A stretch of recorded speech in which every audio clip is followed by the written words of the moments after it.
Vamos orar? Pai nosso que estás nos céus, meu bom Deus, nós abrimos a Tua palavra, Senhor.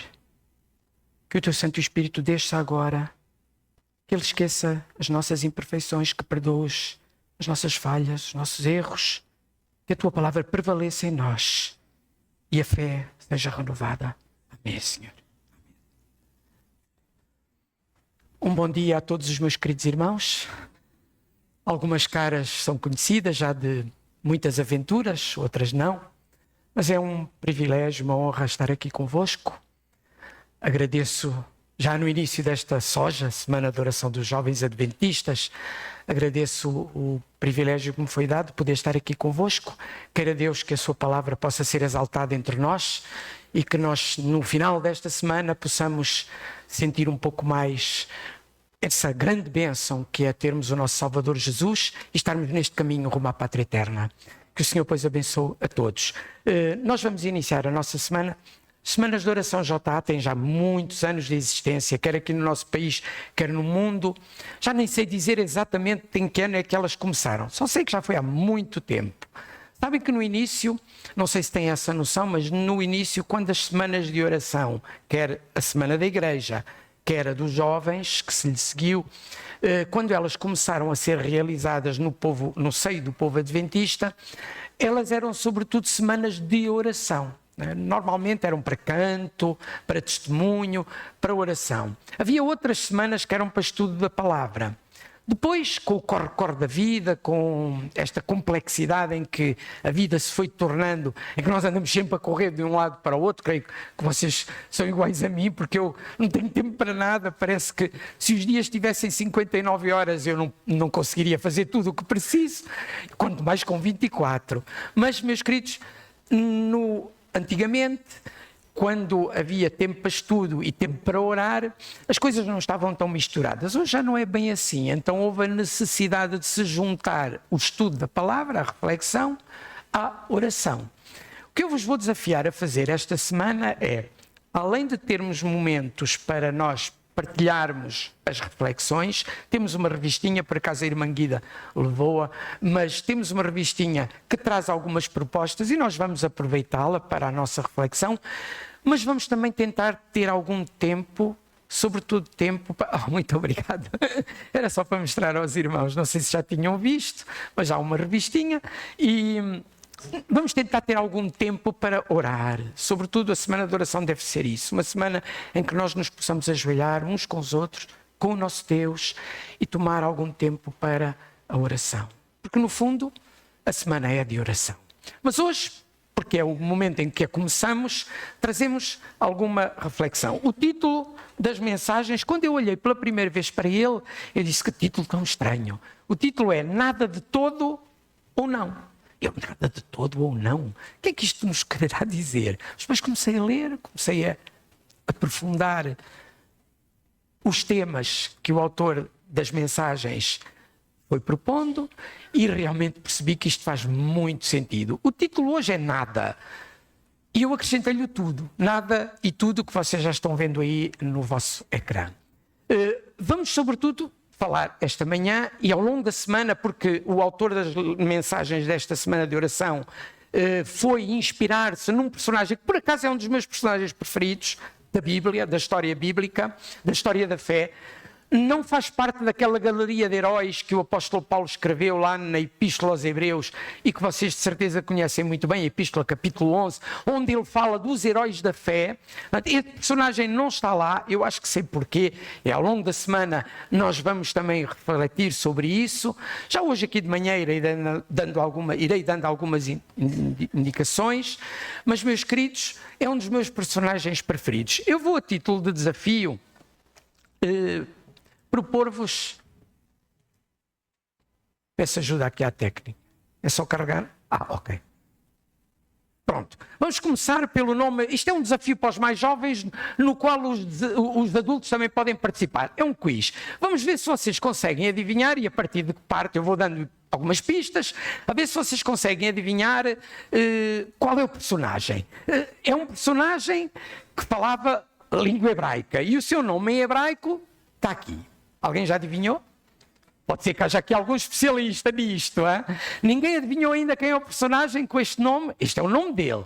Mas, como a Bíblia foi escrita, o Antigo Testamento na língua hebraica, cá está o nome hebreu do nosso personagem, mas como a Bíblia também foi escrita em grego, então eu vou-vos trazer o nome na língua grega. Alguém já adivinhou?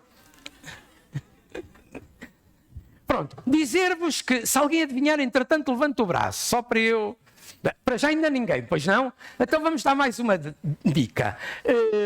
O seu nome vem da mesma raiz da palavra hebraica paz, e o nome dele significa, em hebraico, pacífico.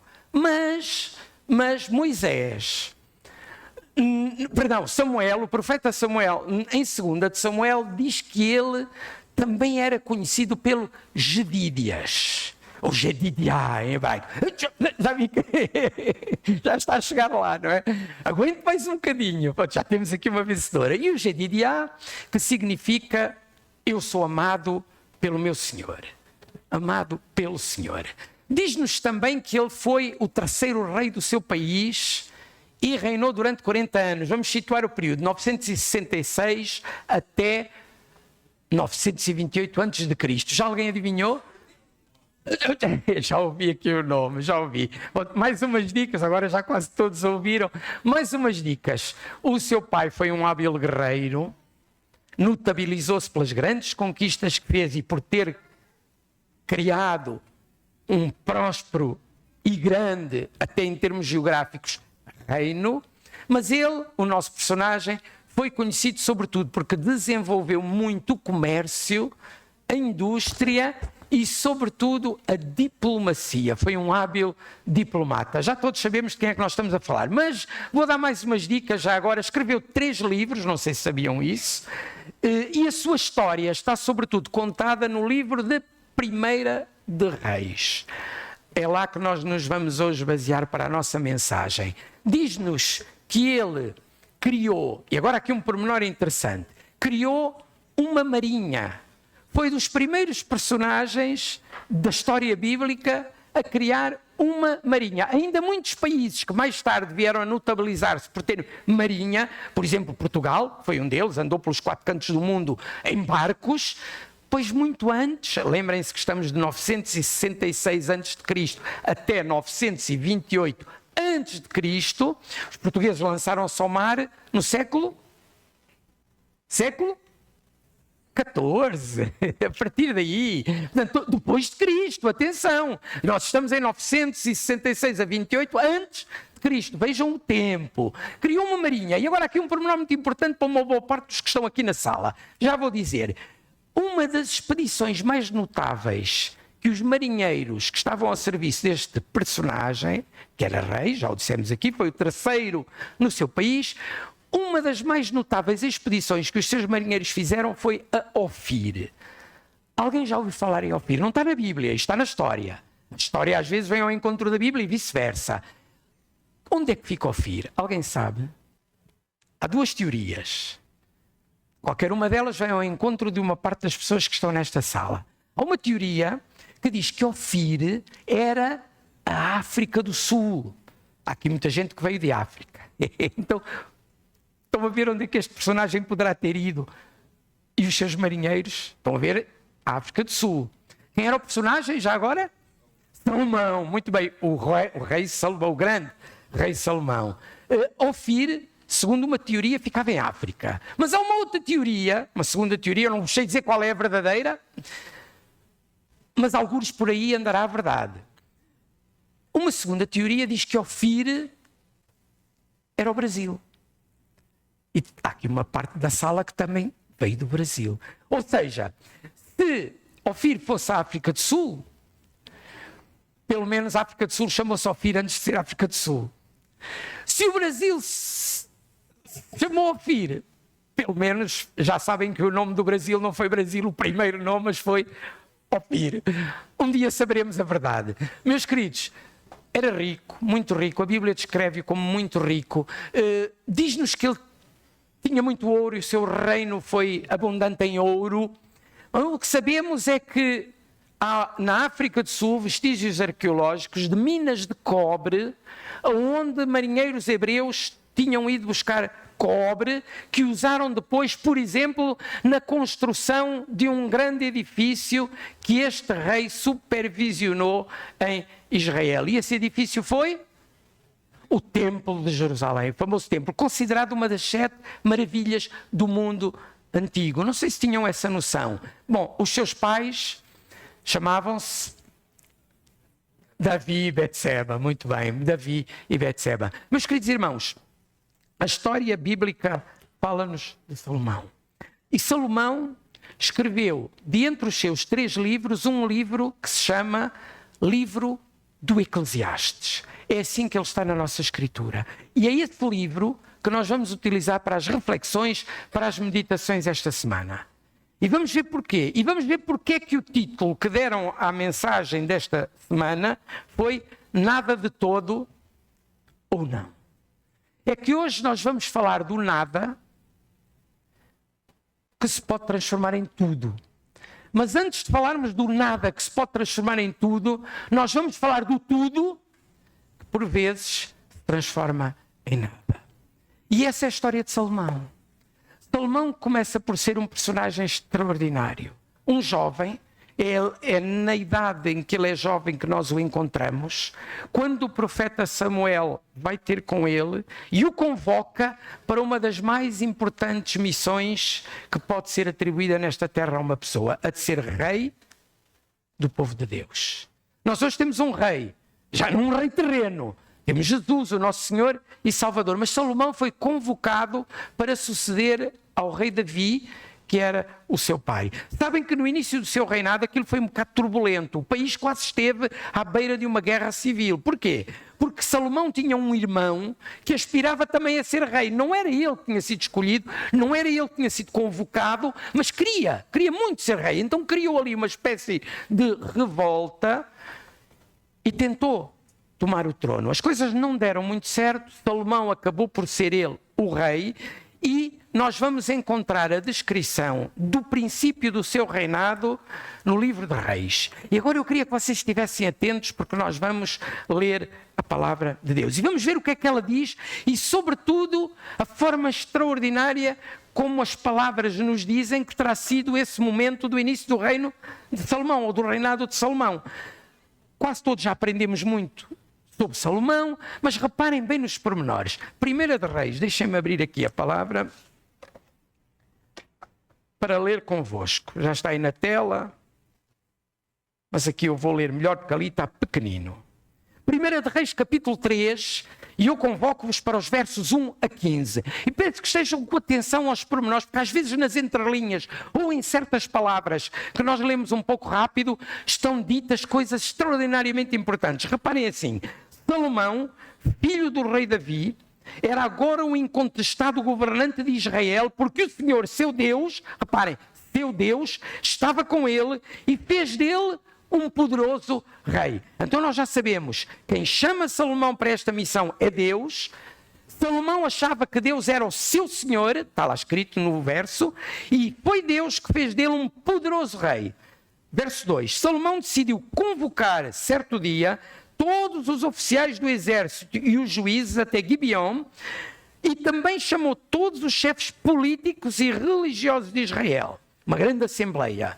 Levou-os ao cimo de uma colina, até à tenda do encontro que tinha sido construída por Moisés, o homem ao serviço do Senhor. Reparem, Moisés, um homem ao serviço do Senhor. Pormenor importante. E nessa tenda que tinha sido construída por Moisés no cimo do monte Gibeon, no tempo em que tinham andado pelo deserto. Então já sabemos que ali em Israel, no monte Gibeon, estava uma tenda já velhinha, uma tenda que tinha sido construída lá no deserto, no tempo de Moisés, quando o povo ia a caminho da terra prometida. E eles ali tinham colocado a tenda no cimo do monte para ser um símbolo do tempo que eles tinham peregrinado à procura da pátria prometida. Depois o que é que nos diz? Versículo 4. O rei Davi tinha levado a arca de Deus para Jerusalém e a tinha colocado numa tenda levantada no lugar que tinha preparado quando a mandou vir de Kiriat Jearim. E também o altar de bronze que tinha sido feito por Bezaleel, filho de Uri, neto de Ur. Isto convoca-nos lá aos primeiros livros da Bíblia, quando o povo andou no deserto e erigiu um santuário para que Deus, segundo o próprio Deus tinha dito, pudesse habitar no meio do povo. E ali estavam estes símbolos todos. E agora Salomão vai fazer o quê? Versículo 6. Salomão e aqueles que ele convocara reuniram-se diante de Deus e nessa noite Deus apareceu a Salomão e disse-lhe: pede o que quiseres e dar-te-ei. E Salomão respondeu: ó Deus, tu foste extremamente, é o slide seguinte, desculpa, ó Deus, tu foste extremamente bondoso para com meu pai Davi e agora deste-me o reino. Eu só pretendo, ó Senhor Deus, que as tuas promessas se confirmem. E aqui começa o tudo de Salomão. Eu só pretendo, meu Deus, fazer a tua vontade. Que as tuas promessas se confirmem. Na sua humildade ele abre-se perante Deus e diz-lhe: meu Deus, fizeste-me rei sobre um povo tão numeroso como o pó da terra. Não era verdade, eles não eram como o pó, mas para ele, aquele povo era tão grandioso. E isto é um desafio para nós, que também fazemos parte de um povo que consideramos ser o povo de Deus. Consideramos nós que este povo é grandioso, apesar de ele por vezes ter também os seus defeitos. Reparem no exemplo de Salomão: fizeste-me rei deste povo que é como o pó da terra. Dá-me agora, versículo 10, dá-me agora a sabedoria e o conhecimento para o poder conduzir com competência, pois quem seria capaz de governar tão grande nação como esta?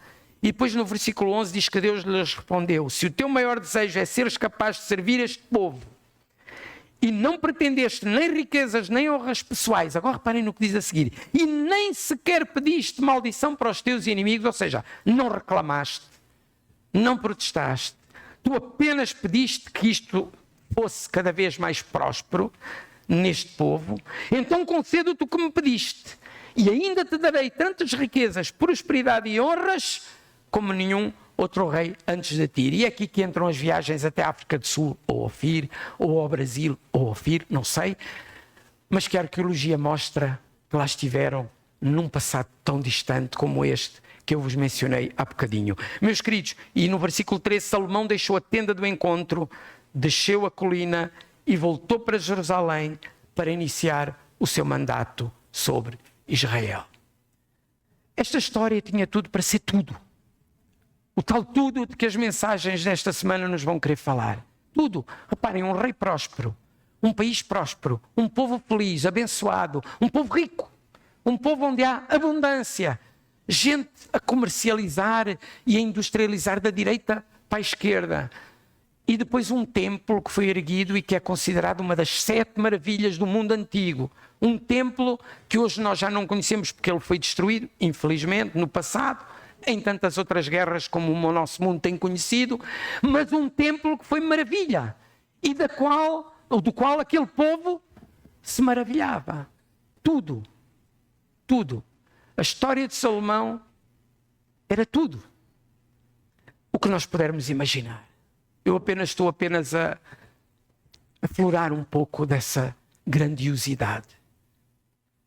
E como eu vos disse há bocadinho, Salomão não está na galeria dos heróis do apóstolo Paulo. O nosso querido apóstolo Paulo, que escolheu vários personagens, vocês lembram-se certamente de alguns, está lá no capítulo 11 da carta aos Hebreus. O apóstolo Paulo que escreveu sobre vários personagens e disse: estes foram os maiores da história de Israel. Este foi talvez o maior, se não contarmos o seu pai, mas foi maior porque Davi alargou o reino, conquistou muito território, mas foi Salomão que lhe trouxe a prosperidade e sobretudo o templo. Então terá sido o maior rei de Israel.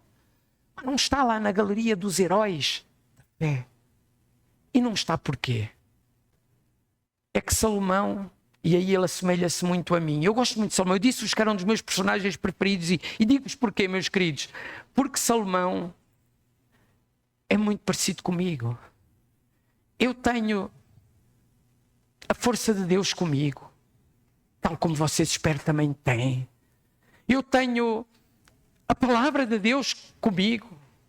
Mas tantas vezes eu deixo ao vale, ou desanimo, ou cometo erros. Já foram tantos na minha vida. Eu às vezes lembro, oh meu Deus, como é que eu fui capaz de fazer esta ou aquela coisa? Nós somos assim. E ao sermos assim, passamos muitas vezes do tudo que Deus quer que nós sejamos para o nada que Satanás por vezes quer que nós sejamos. Agora, que inspiração podemos nós encontrar na Bíblia? Vamos aos jovens. A Semana de Oração é jovens. Sabem que Salomão escreveu o livro do Eclesiastes, que é aquele que foi utilizado para as mensagens desta semana. Escreveu o livro do Eclesiastes já numa fase em que ele era mais velho.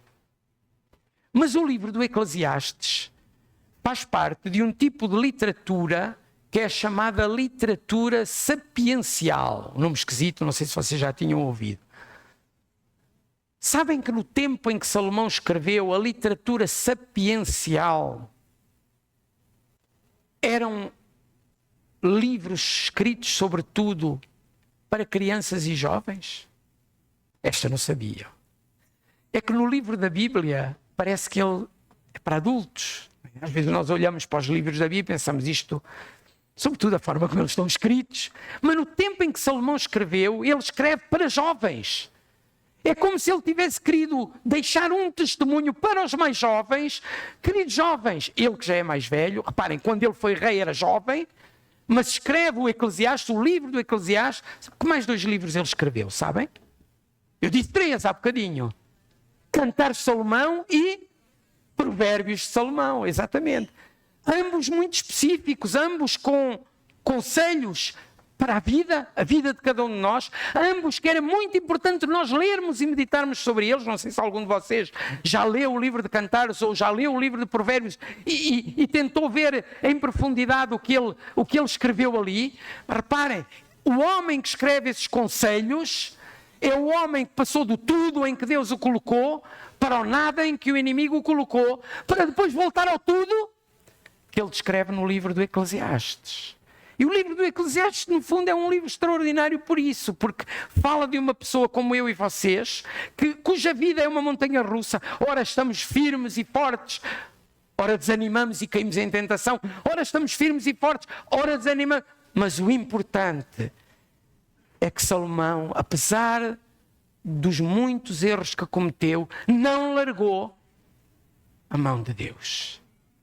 Sentiu-se muitas vezes miserável. Reparem, nós não estamos a falar de coisas simples. Se eu perguntasse a vocês, meus queridos, quais são os pecados que vocês já cometeram na vossa vida ou estão a cometer na vossa vida? Se vocês me perguntarem a mim, não vou perguntar, calma. Mas se vocês me perguntassem a mim, Pedro, quais foram os pecados, os erros que já cometeste? Foram muitos, mas não se assemelharam aos de Salomão. Nem os vossos se assemelharam nunca aos de Salomão. E provavelmente nunca os nossos se assemelharão aos de Salomão. Deus queira que assim seja. Não vão seguramente assemelhar-se. Nós estamos a falar de um homem que foi rei, que desenvolveu comércio, indústria, que trouxe muita riqueza para o seu país e para si próprio, dada por Deus. A palavra foi clara, quando a lemos há pouquinho ela disse que Deus é que lhe ia conceder tudo isso.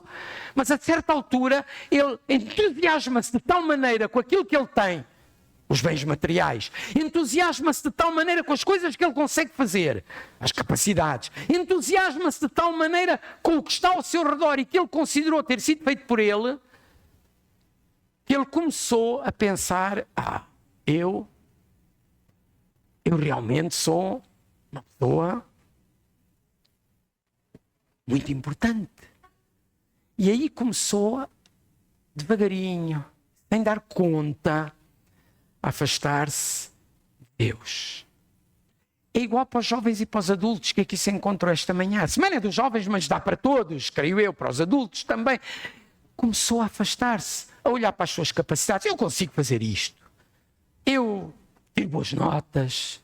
Eu tiro o meu curso. Eu tenho a minha profissão. Eu tenho a minha casa, o meu carro. Ou quero ter. Tantas coisas que às vezes nos rodeiam, que podem ser tudo, mas que muitas vezes, porque a vida tem tropeções, se podem transformar em nada. E agora Salomão vai entrar na via da diplomacia. Foi aí que começou o seu nada. Ele fez uma aliança com o faraó do Egito. E para concretizar essa aliança, a condição era ele casar com uma das filhas do faraó. E ele casou. E levou a filha de faraó para Jerusalém. Só com a filha de faraó foram coisas. Os seus vestidos, os seus móveis, os seus, ouvi aqui, os seus deuses. Ou seja, a fé da filha de faraó, não no Deus de Israel, Abraão, Isaque, Jacó. Salomão também, meu e vosso. A fé que aquela moça tinha foi com ela. Mas não foi só a fé, porque ela não foi sozinha com a sua fé. Ela foi com os seus sacerdotes, com os seus servos, com um séquito que leva para Jerusalém algo que era estranho ao povo de Deus. E agora em Jerusalém, além de um templo que tinha sido erguido e que era uma das 7 maravilhas do mundo, ergue-se um templo aos deuses do Egito. Se tivesse ficado só por aí, só que a Bíblia conta-nos que Salomão fez alianças com os reis de Moabe, com os reis de Amon, com os reis de Jabeus, com os da Síria, com os estão lá, da Fenícia. Estão lá descritos no livro dos reis várias alianças que ele quis fazer para alargar o seu reino e o tornar mais poderoso e influente, ou seja, querendo sempre mais. E agora vêm todas as esposas, porque a tradição naquele mundo antigo era assim: um rei faz aliança com outro, casa com um filho, com uma filha. Foi assim durante muito tempo na antiguidade. Os nossos povos também viveram isso, quer em África, quer no Brasil, quer aqui na Europa. Os nossos reis ou soberanos também muitas vezes fizeram isso. Agora, não foi naquela magnitude e daquela forma. De repente, em Jerusalém, nós temos templos por tudo que é cantilado. E não só em Jerusalém, nas colinas ao redor. Começam a surgir santuários com fogos estranhos, acendidos a deuses estranhos, que não tinham nada a ver com o Deus de Abraão, Isaque e Jacó, que era o de Salomão, que é meu e é vosso também, ainda hoje. Que consequências esses deuses, essas fé, tiveram naquele país? Muitas. Muitas. E que levaram o tudo de Salomão ao nada. Sabem qual foi a pior consequência que a fé desses deuses trouxe para Israel? Alguém sabe? Qual foi a pior consequência? A Bíblia diz que houve várias. Nós, ao longo desta semana, vamos estudá-las. Não vou mencioná-las já hoje, porque senão fico sem tema após vários dias. Mas, meus queridos, qual foi a pior consequência que a fé dos deuses estranhos levada para Israel por estes casamentos teve? Idolatria. Idolatria começou aí, sim. Mais. Vamos ver se vocês adivinham. Ou se a bigamia. Bigamia. Deus tinha sido claro, não é? No livro de Deuteronômio diz: não terás vários casamentos. Tens um. É a minha vontade para ti, porque é o melhor para ti. Ele fez uma quantidade deles. A Bíblia diz que ele tinha 300 mulheres. Não sei se já tinham lido isso. 300 mulheres e 700 concubinas, um harém, como era típico dos reis antigamente. Ou seja, era típico dos reis antigos, mas não era típico dos reis de Israel. E agora, de repente, nós temos o povo de Deus com um rei que tem um harém com 300 mulheres, 700 concubinas. Hoje é o dia da mulher. Esta semana houve vários amigos meus que me mandaram uma série de vídeos com piadas sobre as mulheres. Não vou mostrar aqui porque estamos na casa de Deus, mas há coisas muito interessantes que se dizem. Não sei se serão todas verdade, mas eu mostrei 2 ou 3 à minha mulher, ela franziu assim sobre o outro. Meus queridos, 300 mulheres, 700 concubinas. Nós rimos-nos. Mas sabem qual foi a consequência mais terrível para o povo hebreu? Que dividiu aquela nação para sempre. Quando Salomão morre, o reino divide-se em 2. Israel e Judá nunca mais se voltou a unir. As tribos do norte, as 10 tribos do norte, que decidiram permanecer idólatras, desapareceram. Foram levadas para a diáspora, vieram os assírios, conquistaram aquela terra, levaram as tribos para a direita e para a esquerda, nunca mais se encontraram. Estão hoje dispersas pelo mundo inteiro, verdade? Mas como tribos, com uma identidade própria, nunca mais. Judá continuou. Também teve as suas, infelizmente, a última das quais ainda agora estamos a vivê-la, com esta guerra terrível no Médio Oriente. Mas antes houve o Holocausto Nazi, com os seus 6 milhões de judeus mortos, imolados. Meus queridos, qual a pior consequência que o povo de Deus teve por causa da idolatria que veio da direita e da esquerda dos vários povos que confluíram através dos casamentos que Salomão celebrou naquela época? Qual a pior consequência? Ainda não chegaram lá, mas ela é terrível e é preciso que nós a tenhamos em mente. Queridos jovens, eles afastaram-se do Senhor, mas até onde é que eles se afastaram? É para vocês verem até onde Satanás, por vezes, consegue levar um ser humano que confia demasiado nas suas capacidades e se esquece que tudo vem do nosso Deus. Nós podemos ser muita coisa na vida e Deus quer que sejamos. Salomão é a prova. Deus quer que vocês, meninos, jovens, estudem, se preparem, acreditem, confiem. Uma das coisas mais extraordinárias que a palavra de Deus nos diz é: tu és capaz de tudo. Mas és capaz de tudo se confiares e não largares a mão do teu Deus, do teu Senhor. E é isso que não te podes esquecer, e às vezes nós esquecemos-nos, confiamos demasiado nas nossas capacidades. Salomão permitiu que entrasse em Israel não apenas a idolatria, agora ouçam bem, mas as religiões que praticavam sacrifícios humanos.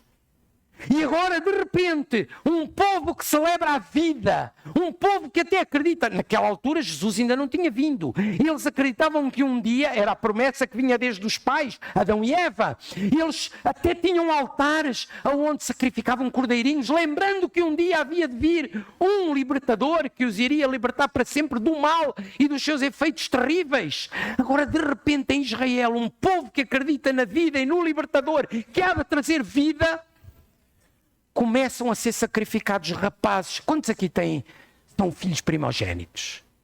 Que nasceram primeiro na sua família? Levantem. Quantos são? Mesmo os adultos. Quantos são filhos primogénitos? Má notícia para vocês. Se vocês tivessem vivido no tempo de Salomão, provavelmente teriam sido sacrificados no altar de um destes deuses. Foi isso que aconteceu, meus queridos.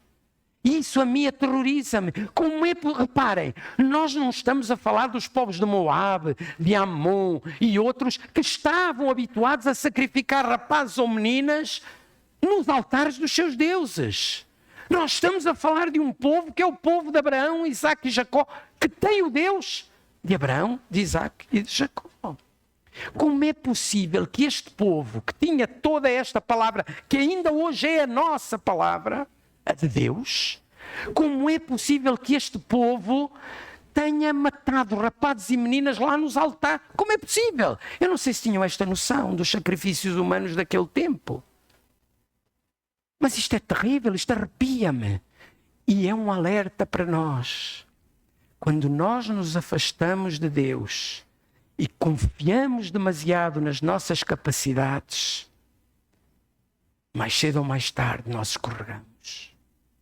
Pode não ser tanto como Salomão, porque os tempos mudaram. Hoje ninguém vai sacrificar ninguém. Mas eu não sei o que vem aí. Eu não sei o que o amanhã nos trará. O mundo traz-nos a trazer alertas de coisas antigas, podem voltar. Talvez não com esta terrível incidência. Mas nós temos que nos preparar e cada vez mais estar mão na mão com o nosso Deus. E, meus queridos, esta é, no fundo, a mensagem do Eclesiastes. Salomão, quando olhou para aquela terrível consequência dos seus atos, quando ele vê a sua cidade envolvida nestes terríveis atos, a ponto de se matarem pessoas, jovens, crianças, em sacrifício e adoração aos deuses pagãos. Quando ele olha para aquilo tudo, há um momento em que ele cai em si e diz: mas realmente o que é que eu fui fazer? Como foi possível que eu me afastasse tanto do meu Deus? E ele aí cai de joelhos. E o nada em que ele tinha caído vai voltar a ser tudo. É o livro do Eclesiastes. E é disso que nós vamos falar esta semana. Alguns testemunhos. Vou passar os slides um pouco mais rápido, porque eu fui falando de memória e já não me vou prender aos slides. Deixem-me só passar mais para a frente. Tudo isto já falamos. O escrito sapiencial para os jovens, o que encontramos neste livro, de que fala o pregador. E agora eu gostaria de terminar com este slide. Eu trazia vários testemunhos, mas não me vou alongar muito. Durante a semana partilharei com vocês, mas gostaria de concluir falando de um testemunho que a irmã Ellen White dá sobre Salomão. Diz-nos que o apóstolo Paulo não fala dele na galeria dos heróis da fé, por esta razão. É que Salomão permitiu que o reino de Israel descesse tão baixo, nunca mais se encontraram. Como vos disse, depois da morte de Salomão, o povo divide-se e nunca mais houve Israel. Há Judá, daí nós falarmos em povo judeu hoje. Mas Israel nunca mais houve. Israel é agora espiritual, sou eu e vocês, somos nós que continuamos a querer ser herdeiros desta palavra que Deus ainda hoje deposita nas nossas mãos para fazer da nossa vida tudo aquilo que Ele sonha e que nós permitirmos. Mas Ellen White adverte-nos e ela diz-nos o seguinte, deixa-me voltar aqui à minha tela. A vida de Salomão está cheia de advertências para os jovens e para os mais velhos. Cá está, jovens, o tema da nossa semana é sobre Salomão.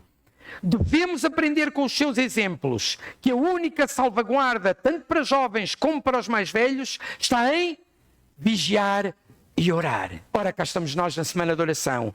A vida de Salomão ensina-nos que por maiores que sejam as qualidades de uma pessoa ou que ela possa servir fielmente a Deus, não pode confiar nisso. Tem que ser humilde e confiar no seu Deus. E finalmente, o nosso caráter só pode ser edificado através da lei divina. E o que é que diz a lei divina? Palavras de Jesus: amarás ao Senhor teu Deus de todo o teu coração. O que é que Jesus disse? O mandamento é este: amarás ao Senhor teu Deus de todo o teu coração e ao próximo como a ti mesmo. Mas falta aí um pormenor. E eu hoje termino com ele. Durante a semana falaremos nele. É que Jesus acrescentou aí mais qualquer coisa. Amarás ao Senhor teu Deus de todo o teu coração. Foi isto que Salomão teve no início. Lembram-se quando ele reuniu lá aqueles oficiais e toda aquela gente, lá no monte, na tenda velhinha? Ele chamou-os lá para dizer o quê? Nós temos um Deus, um Senhor, nós precisamos amá-lo e é Ele que vai fazer de nós prósperos. E fez. Mas quando ele começou a achar realmente o que é que aconteceu? O tudo de Salomão tornou-se nada. Amarás ao Senhor teu Deus de todo o teu coração e a seguir. E depois? E ao teu? É que Jesus disse, está lá no Evangelho de João, dou-vos um mandamento novo. Ele já tinha sido dado no passado, em Deuteronômio. Amarás ao Senhor teu Deus, vocês tinham razão, acertaram. Amarás ao Senhor teu Deus de todo o teu coração e ao teu próximo como a ti mesmo. Só que vem Jesus e Jesus diz, vou-vos dar um mandamento novo. Amarás ao Senhor teu Deus de todo o teu coração e ao teu próximo como eu, Jesus, te amei a ti. É diferente. Amar ao próximo como a mim mesmo é uma coisa. Mas Jesus pede um bocadinho mais. Como eu te amei a ti. E meus queridos, olhando para Jesus, vigiando orando, não largando a mão de Jesus, seja qual for o momento da nossa vida. Pode ser um momento mais triste porque cometemos erros, pode ser um momento mais infeliz porque a nossa vida não está tão próspera quanto nós desejaríamos, ou o contrário, a nossa vida está próspera, nós temos tudo, nós não sentimos falta de nada, mas mesmo assim queremos mais, porque o ser humano quer sempre mais, está aí Salomão para nos mostrar. Mas, meus queridos, o que é mais importante de tudo? Vigiar, orar, amar ao nosso Deus e ao próximo como Deus, Jesus, nos amou a nós. Esse é o desafio. Ao longo desta semana vamos falar disso. Que o Senhor possa abençoar-vos, que Ele possa, sobretudo, fazer que a vossa vida não seja nada, mas seja o tudo que importa a Deus, o tudo para a eternidade. Essa é a minha oração. Amém. Pai nosso que estás nos céus, meu bom Deus, sinto-me feliz por esta manhã estar aqui na tua casa, Senhor, junto com estes queridos irmãos, este povo teu. Sinto-me feliz porque tu estás connosco, o teu Santo Espírito está aqui. E é Ele que eu convoco para nesta hora tocar a nossa mente, o nosso coração e nos aproximar de ti, do teu santo trono, Senhor. Que possas a cada um tocar, para que nos sintamos felizes e aqui busquemos a força e a fé, a esperança que nos fará caminhar cada vez mais rumo à pátria eterna, Senhor. Leva-nos, pois, hoje, nesta manhã, para um pouco mais perto de Ti, em nome de Jesus. Amém, Senhor.